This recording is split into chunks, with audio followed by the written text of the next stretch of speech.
Okay.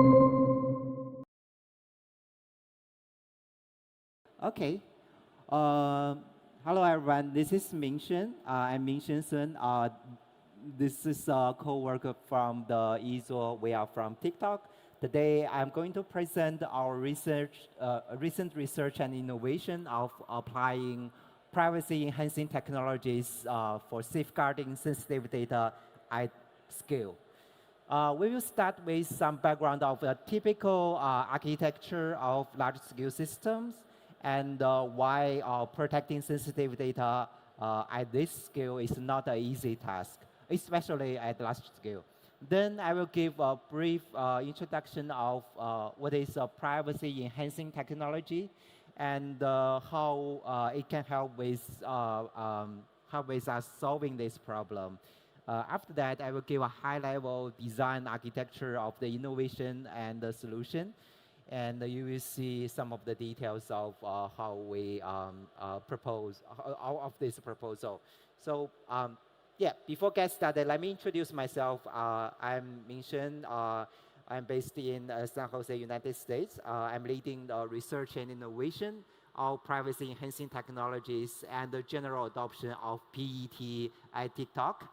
And the privacy-enhancing technologies like differential privacy, multi-party computation, confidential computing has already adopted in real-world use cases.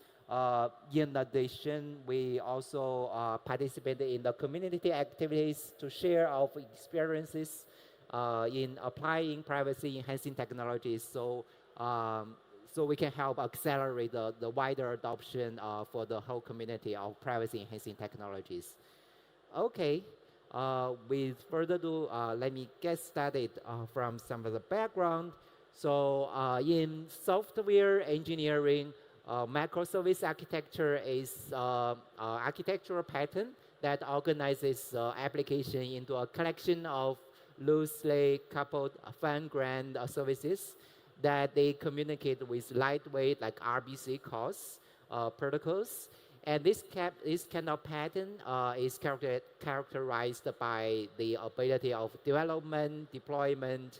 So it should be, the service can be independently run, executed, and tested, and improving the modularity and scalability, adaptability. So that's the benefit brought by the microservice architecture, and a lot of large-scale systems adopt this kind of microservice architecture. So in the microservice architecture, data flow around the different microservices freely. Some of the data is discarded within some services because they don't use that data anymore. And some are stored in the database in the end for persistency. However, though the data flows from the service, one service to another service, not all the service use that data, right? Some of the service only care part of the data, but they will pass the data to the other service. So in this example, the animation I show you, the data from the user through the gateway to service 1, 5, 7, 6, and then to the database. Only 5 and 6 actually process and use that data. So how to ensure only the relevant service can access the sensitive data and minimizing the exposure of sensitive data to other non-relevant services. In addition, you may also notice that all the services are deployed behind the gateway in the internal infrastructure. So we even we deploy such sensitive data protection, it is within the internal infrastructure. How to provide the greater transparency, software transparency, assuring such protection is effectively deployed and used to safeguard the sensitive data in the internal infrastructure is also a challenging question. So how do we solve that? That's from the title, the privacy enhancing technologies.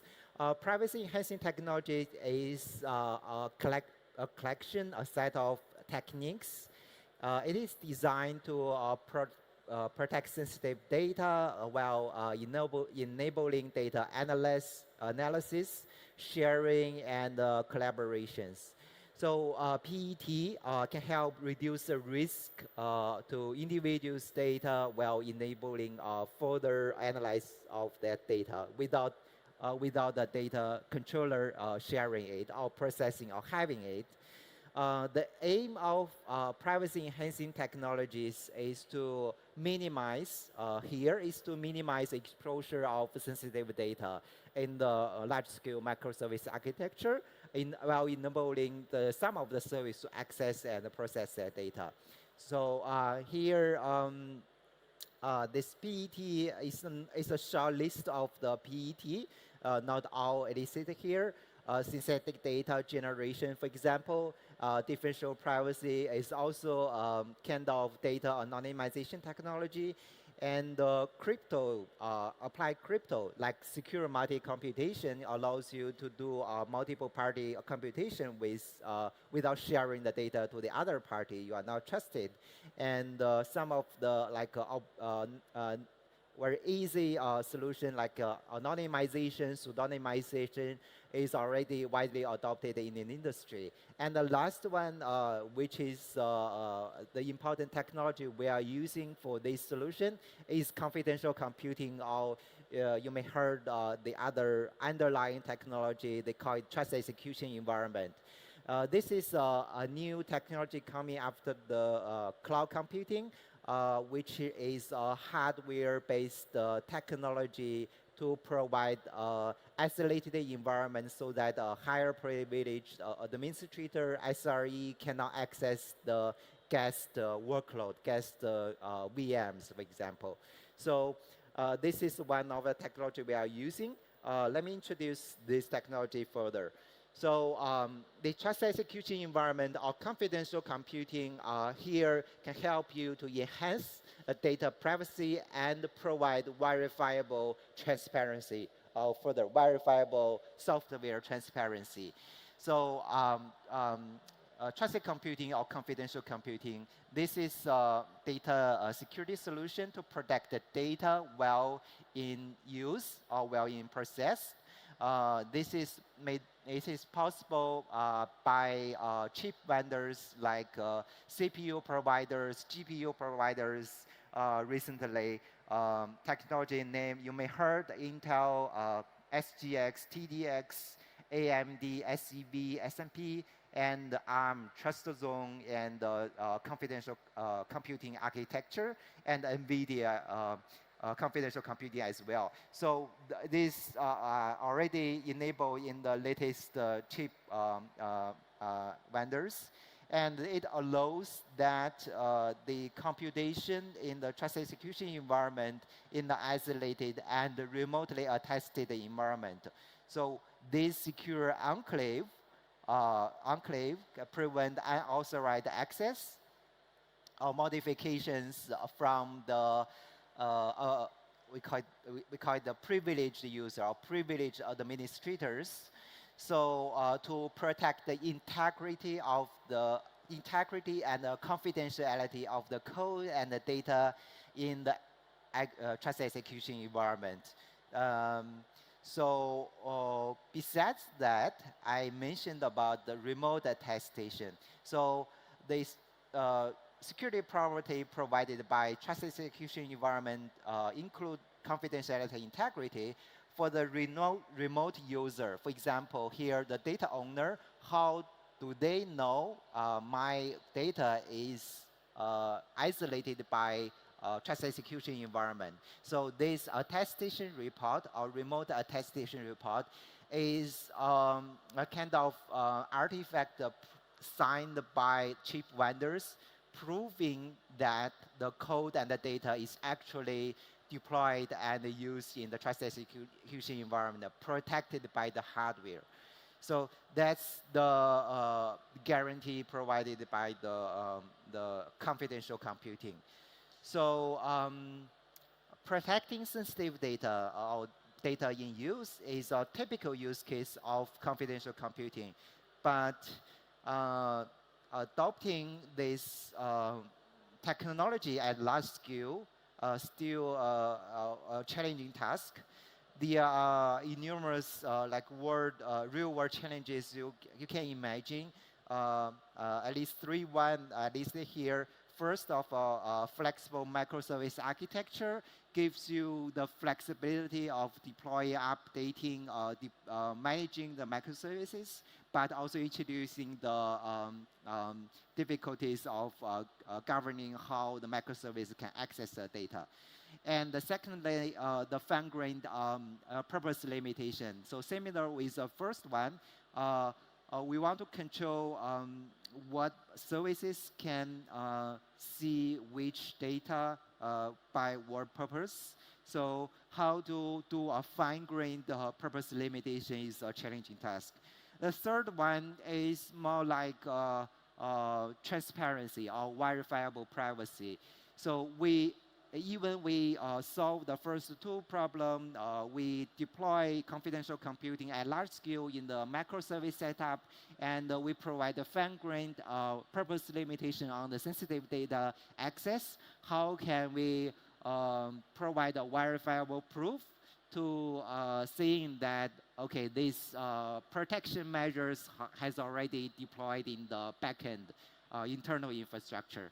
So firstly, as I mentioned, the microservice, because of the agility and the scalability, the business logic, usually they decouple into multiple services and data can easily flow around them. However, bring a critical question in the data protection.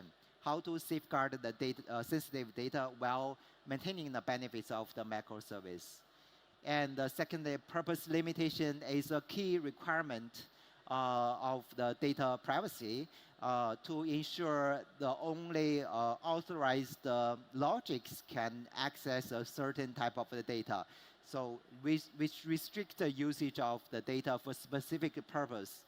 And these purposes are set while the data is collected and should not use this data in other purpose. So because of this flexible architecture, so how to technically enforce the purpose limitation through the data lifecycle. This is our first challenge, I listed here, how to bring data protection and the fine-grained purpose limitation into microservice architecture while preserving the flexibility. And the second one, as I mentioned, even with a proper design and architecture, this controls and the enforcement is deployed in the backend. So basically means the data owners have no visibility of how this data processor controller can access this data. So how to provide a greater transparency that can be trusted by third party with higher confidence. So this is a very challenging questions when facing this large-scale system. So then with these two challenges in mind, next I will introduce our innovative solution, our recent research of utilizing confidential computing in this microservice architecture. So as I mentioned, because of the benefits of microservice, it's easy to manage the upgrades, the deployment and scale up, scale down, and it is a preferred choice for the large-scale backend system in almost all high-tech companies. Like scalability, high scalability, fault tolerance, fast iteration, and the usability for the developer efficiency. But if we consider the reviewer and the auditor in this architecture, it's very difficult for a reviewer to review the code accessing the sensitive data at large scale because there are hundreds, thousands of microservices deployed in the backend. So how can we make sure only a specific set of the microservice that is relevant for review? So that's why we are considering the serverless computing architecture to minimizing the logic of accessing sensitive data with purpose limitation. So basically, what we do is we keep the most of the code unchanged, and only separating the code that process the sensitive data in the serverless computer engine, serverless computer environment. And as you can imagine, this environment can be protected by the trust execution environment or confidential computing technologies, so that no one, not any privileged user can access the data, can access the logics and the data in that environment. So that's the first part. And the second part is only relying on confidential computing is not enough. We still need the end-to-end data protection, a comprehensive practice to ensure the data integrity and the confidentiality.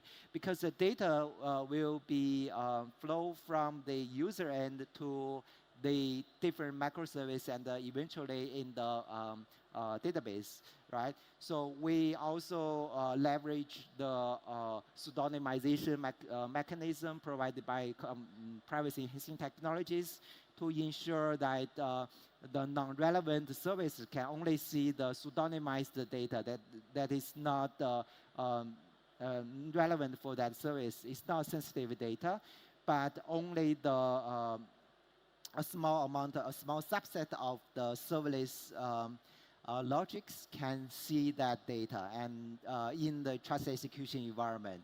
So that's the second one. So on this, so how do we enforce?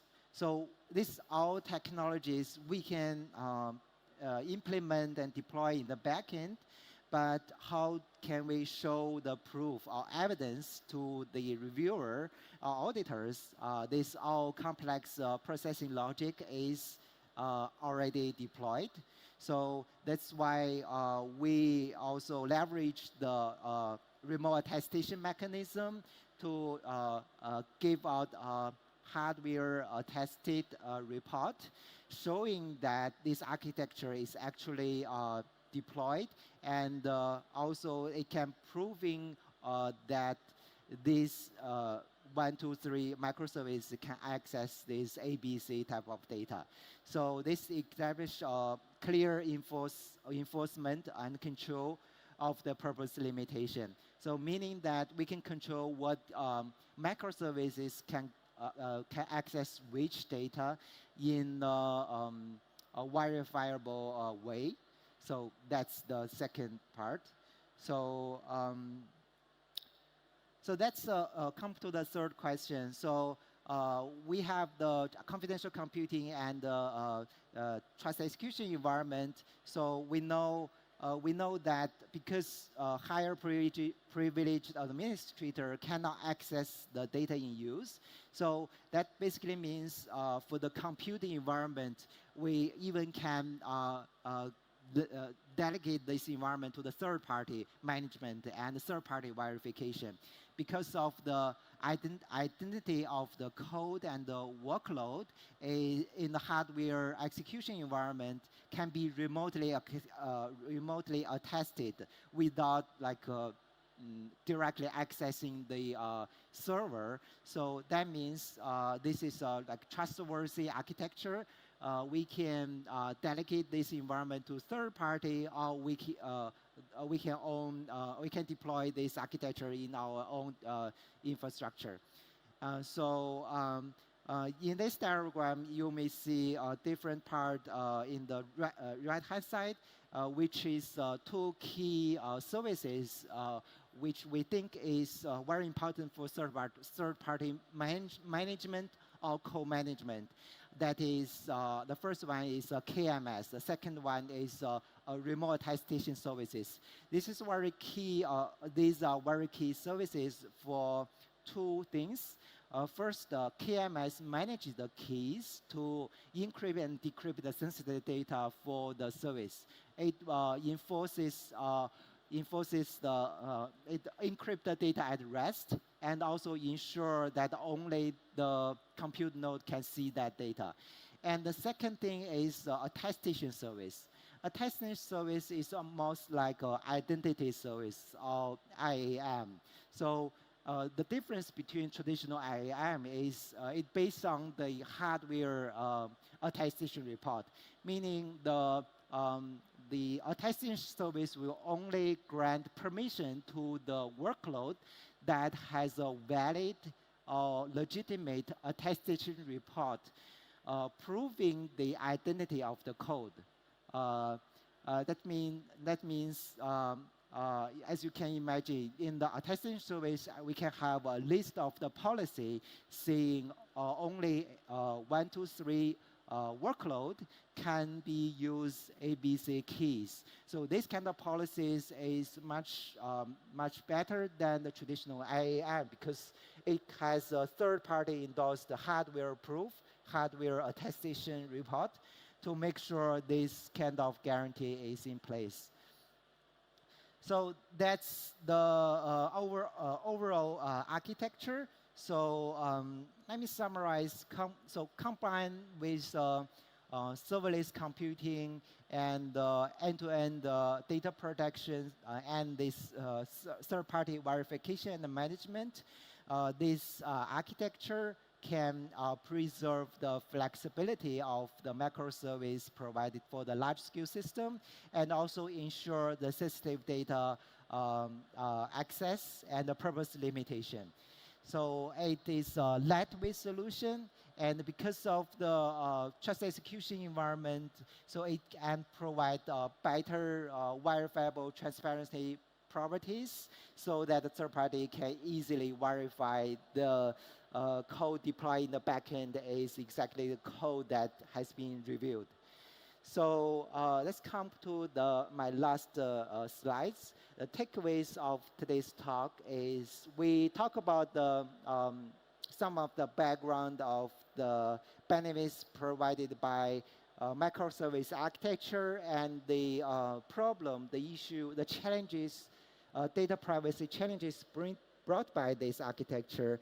And also, we introduced some of the privacy-enhancing technology and notably confidential computing, trust execution environment, pseudonymization technologies to ensure the isolation of the data while providing verifiable attestation report. And also combining with first serverless computing to minimizing the logic, accessing the sensitive data with purpose limitation, and secondly, the comprehensive end-to-end security practices to make sure data flow from the end-to-end encrypted, and only the attested workload can process the data. So the last one with the third-party wireflow proof, this innovation can achieve better auditability and the transparency. So yeah, that's all about today's talk. Thank you for attending this talk that I mentioned. Thank you so much.